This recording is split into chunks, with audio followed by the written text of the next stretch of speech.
Welcome back to the channel, everybody. This is Kodeations coming at you today with another video. If you haven't already noticed this giant pop filter in my face, I'm slowly trying to upgrade my setup to give you guys the best quality that I can on YouTube. I really enjoy this. I love doing videos. I love playing video games. Clashing those two things together is exactly what I want to do.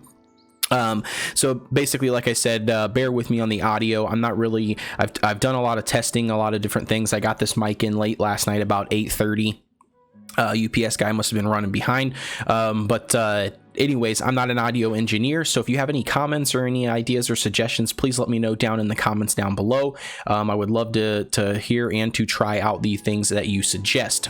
So without further ado, getting straight to the video, today's video we are going to take a look at Wonderland. So you've played this game for a few days now, a few weeks now, and I'm assuming you have checked out the Wonderland. You've probably unlocked the Wonderland, but not exactly sure the best practices or the ways to clear it or to go about it.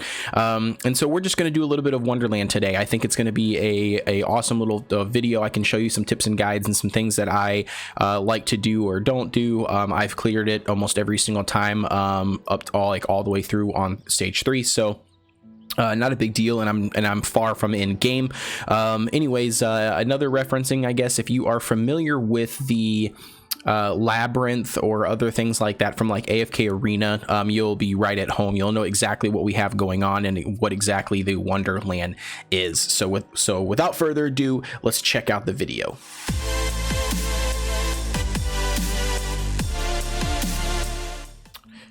And we're back, guys. So this is what we're looking at today. Like I mentioned in the intro here, we are looking at the Wonderland section of the game. So as we are preparing for that, I'm going to go ahead and collect my stuff as boom, look at that, guys, the big 100, level 100. Look, guys, this is my highest level my highest level account. This is on my mobile phone, so I'm pumped. I'm excited about that. That's definitely a milestone for sure. So we're gonna take a look at we're just gonna complete some of these other things here real quick, just because we can. There's no reason not to summon some of these things here, just because we can. Awesome. Okay, sweet. So jumping right into it. So Wonderland is in this top left hand corner. I'm not sure, because I want to give this information out to make sure that everything is good. Should we do, no, that's 56. Let's see here. Let's see if by 39, if everybody unlocks the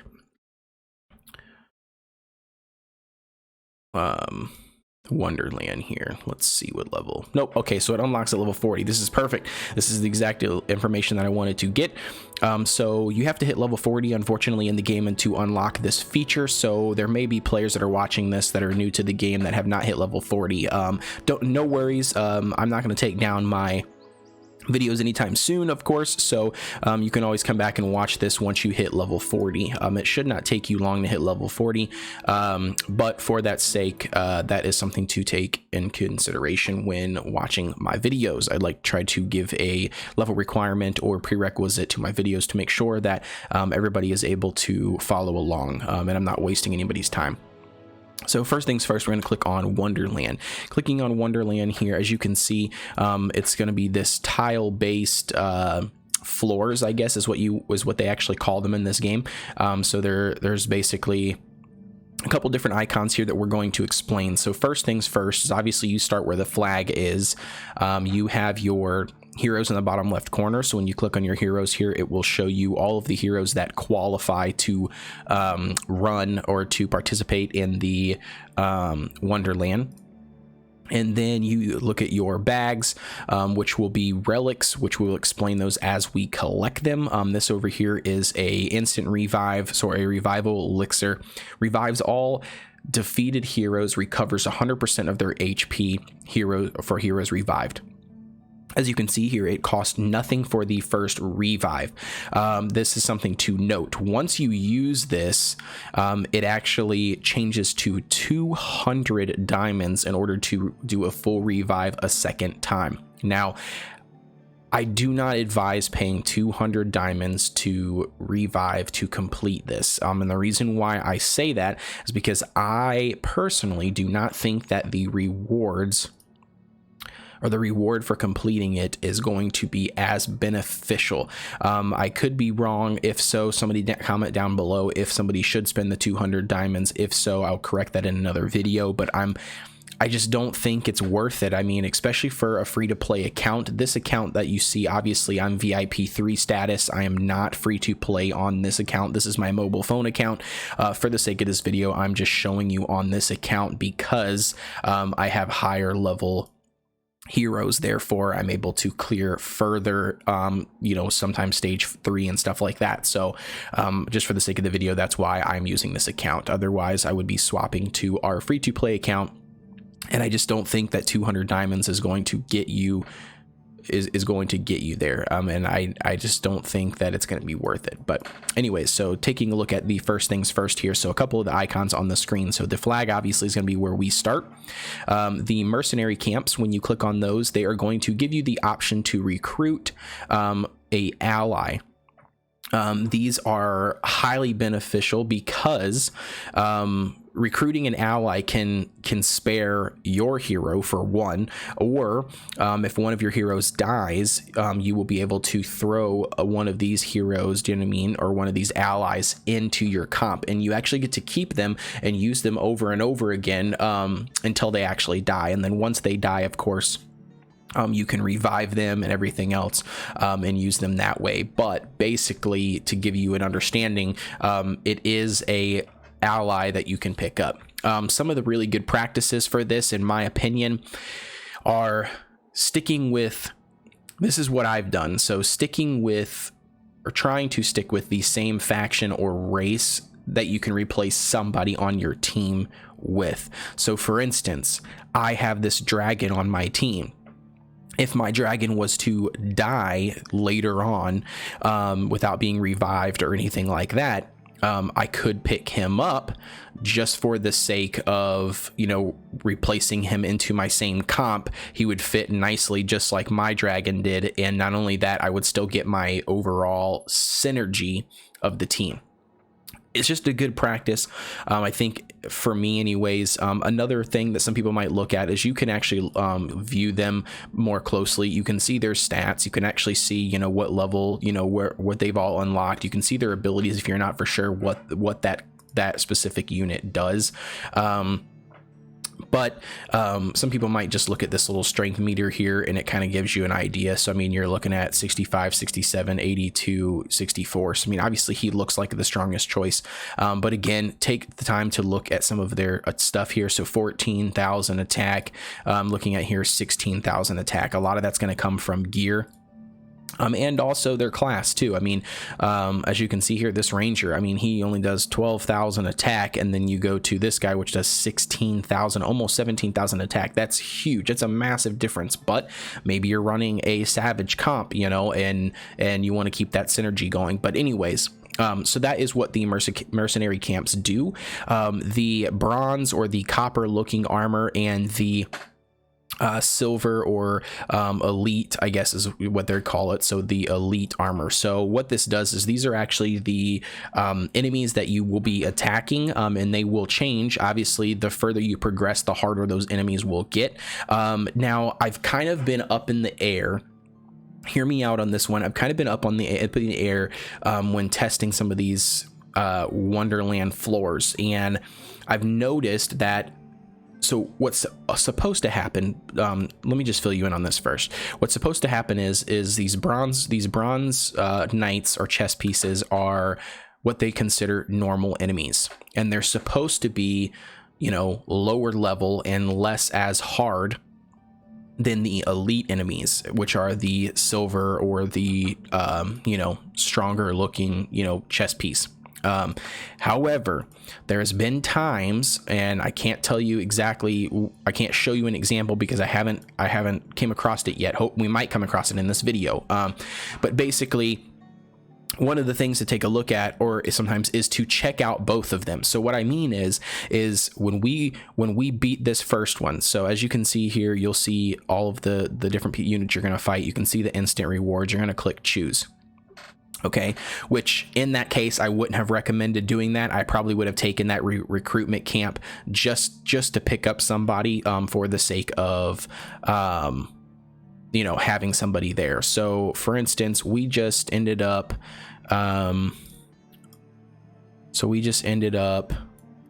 swapping around some of my units. I ended up dropping this heals, and we're going to run this way. So first of all, I always hit the skip button, just because there's no sense in watching the battle. Obviously you can not skip it if you don't want to, if you're more into that thing, or if you feel like it helps you or gives you a better score. So I'm going to click battle. Obviously I know I'm going to beat them. They're only level 60. Now this is what's going to introduce us into relics. So every time you complete a battle on the Wonderland floor at any stage, you will get what they call a relic, or the option to choose a relic. So for instance, we just did a early one. This is on floor 1, so the relics aren't very fantastic, but that is still something to consider, and to look at your team's synergy and your team comp. So for instance, I have 2 force heroes on my team, I have 2 undead heroes on my team, and I have 2 life heroes on my team. So for instance, here's my 2 options. I have the common, increases attack by 10% and armor break by 10% for allies from the fortress race. That's good. And as you can see the fortress icon down here, which means it only pertains to that specific race. Or you could see this one that says all, which pertains to all allies, and again one that says only to fortress. Next one is increases crit by 10% for all allies. So that's really good. It increases the critical rate, or the crit. It doesn't say rate, so I'm assuming this just includes, yeah, increases crit by 10% for all allies. So I'm assuming the rate is implied, but it works for all of your heroes. Increase HP by 10 and armor by 20 for all allies from the fortress race. So again, just some really good options here. It's kind of hard to judge exactly which one everybody should take or shouldn't take. I wouldn't be too concerned about these blue common ones. The ones that you really need to focus on and pick are the epic ones, which are going to be the purple, and then the legendary ones, which are going to be the obviously orange. Both of those are going to be more precedent and going to affect a lot more of your gameplay. And it also just kind of depends on your comp too, exactly which one you should pick or shouldn't pick. So for me, I'm going to pick the increase HP by 10% and armor by 20% for allies from the fortress race. The reason why I'm going to do this is because I know that my main fortress race person is going to be my tank, and it's also going to, which is going to help me with the armor and the HP from him to survive and live longer. And not only that too, it helps my assassin with giving him armor and HP. It's just for the sake of the video. This is not something that, you know, I need to min max or get, you know, heavy into right now. We're only on floor 1, so I'm going to click this. Now what happens is as you can see, we move to wherever that spot is that I selected. As you can see, we open up our bag. You can start to look at the relics that we are going to build up. And yes, these bonuses do stack. Some of these relics or cards or whatever you want to call them actually do play off of each other. So if you pick up one of the items, it'll say matched with another item or another relic, you get an additional bonus of perks or damage. So with that being said, the more you play, the more you'll understand, right? And the more you'll pick up on which relic does what, and you'll read every single one of them. That's what I highly recommend. I mean, obviously Wonderland is not going to be something for somebody who is idling, quick playing. They're logging on, they're doing, you know, just the bare minimum of their dailies. They're doing a little bit of this, a little bit of that, and then they're logging off for the day or a couple of days and then coming back. But for those of you who are, you know, wanting to play this game and actually min max and get to the end game of this content, then This is going to be something you're going to want to do daily, as often as you can to get the rewards. All right, so as you can see here, we have these two options. You might wonder why we don't have the third option for this recruitment camp, and that is because we are technically on the top row. If I would have chose the recruitment camp first, we would have had the option to choose the second recruitment camp or to fight this person. I came this option because I wanted to give you the two, give everybody the two different options here to show you what I'm referring to. So first one here, elite enemies. You can see here's our lineup comp. We have a couple level 100 heroes. We got a couple 80s, we got a 96, and we've got a low 60. Again, here are the rewards. Going to the normal enemies, when you look right here, you have a more consistent comp. You have 80, 80, 80, 80, 80, and a low 60. Again, so 5,000 gold and 50 currency, 6,000 gold and 50 currency. I mean, you're getting an extra 1,000 gold, but you're fighting a lot harder heroes. Okay, so that's something to take in consideration when you are choosing. Try to think about this game as in the type of chess or checkers, right? You're trying to look further down the board, you know what I mean, in order to kind of make a plan and plan a route, you know, of exactly where you want to end up. So for instance, if I was just getting smashed in cream on level 3, and let's say this was level 3, as I work my way through, you know, I see these two healing points, which are these spring of lives, you know, or I see this angel down here, which is the resurrection. So she's a mysterious altar. She will actually resurrect one hero with the lowest HP.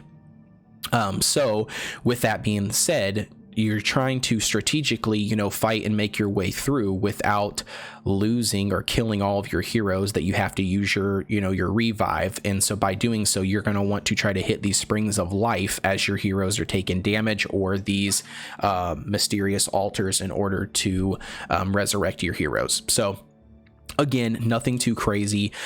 So we're obviously, you know, we want to be able to hit this recruitment camp because we missed the first one, just to show you the sake of the video. So with that being the case, it doesn't really matter which one I pick here. I'll be able to obviously hit the recruitment camp no matter what. So let's go here. We're going to click choose really quick.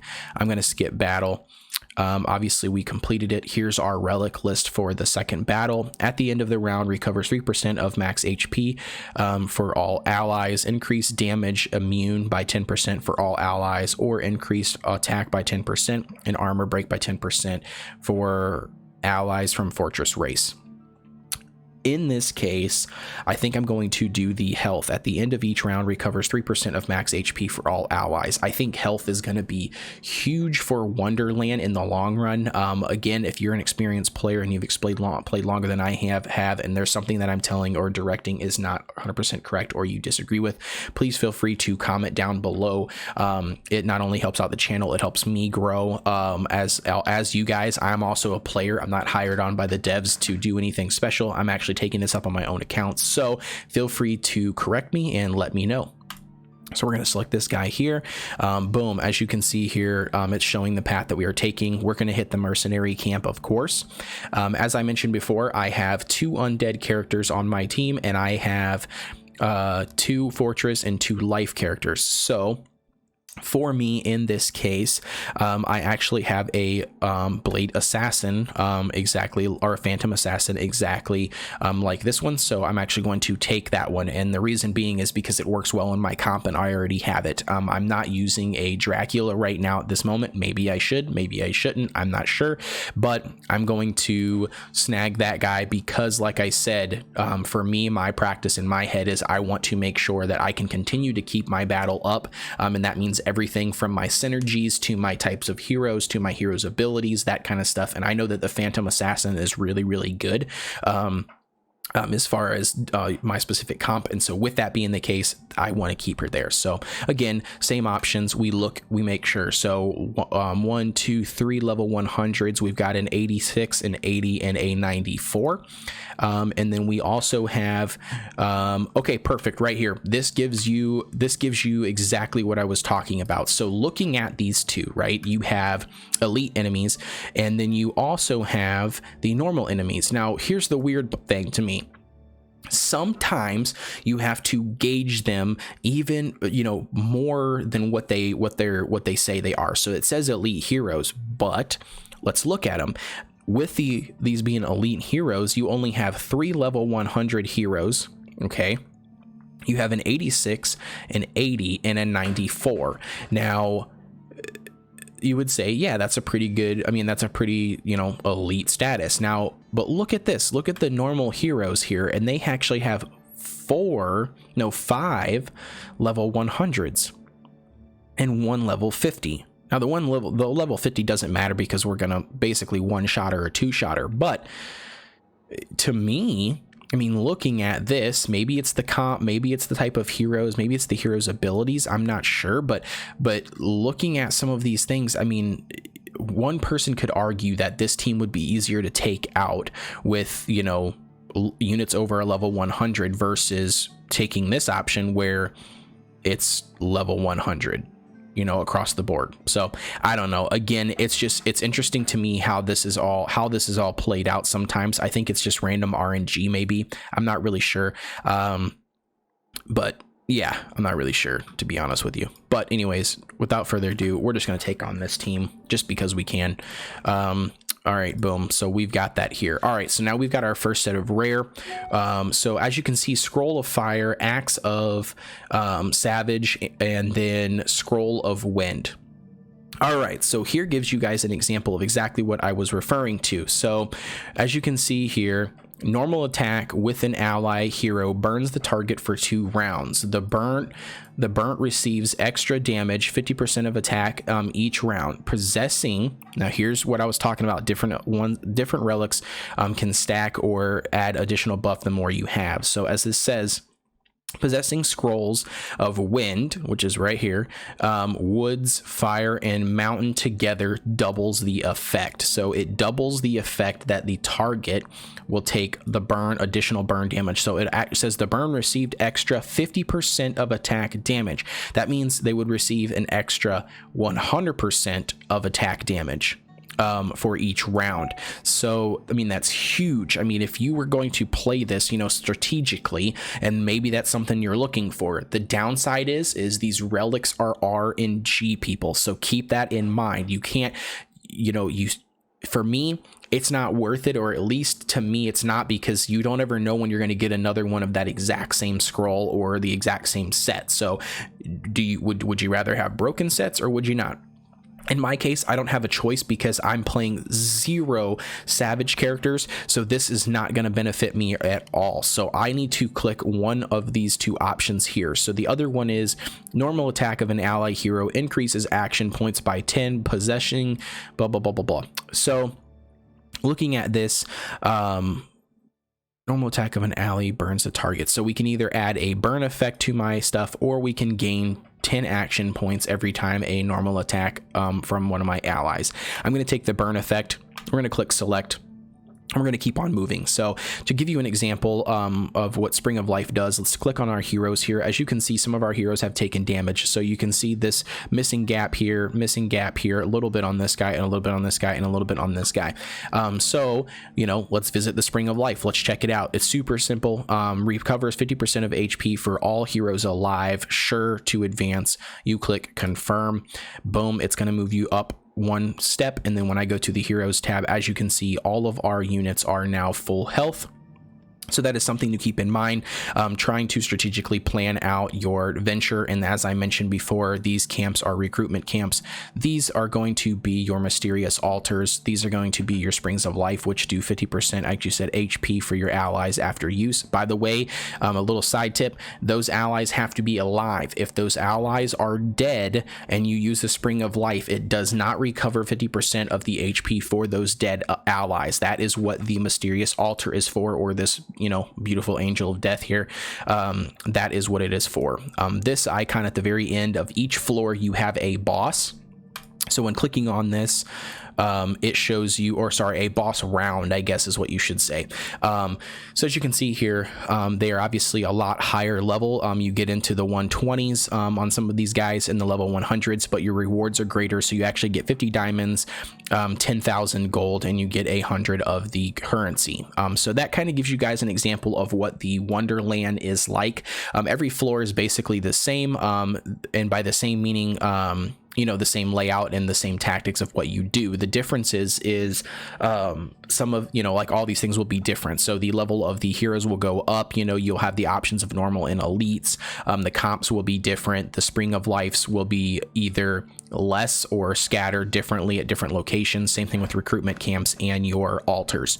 Almost every time that I've played through, somewhat close to the boss, you normally have a option, and that's either to heal your characters that are alive for 50%, or click the revive button to revive one character of the lowest HP to max health. That's almost on every floor that you go through this. You kind of, you know, have to gauge that at the end. When you get to the end, you kind of have to decide, okay, which one am I going with? Am I going with, you know, a couple less units into the boss round, or am I just going to heal with the units that I have and go forward? Either way, that kind of gives you an example of what the Wonderland is like. This might be a long video, but taking a look at the currency here, or in the shop, there is 2 pages, so get a good look at that, see exactly what is in here. I'm not going to suggest you buy or don't buy anything in here at any given moment, and the reason why I'm not going to at this point is because I don't understand enough of it myself to find out exactly what is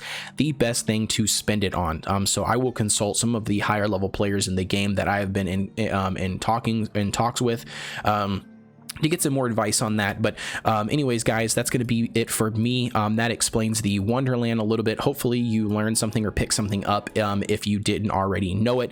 If you did, I apologize that this is a repetitive video, but go check out some of my other videos. Maybe you can learn something from those. So like as always, guys, I've been Kodeations. Be sure to like, comment, and subscribe down below, as it helps me out, helps out the channel. Share my channel. I'm on Facebook, Discord, or I'm on the Facebook group, the Discord group. I actually have my own Kodeations Facebook page that I also cross post everything. I'm also on Twitter. I'm trying to post everything on Twitter too.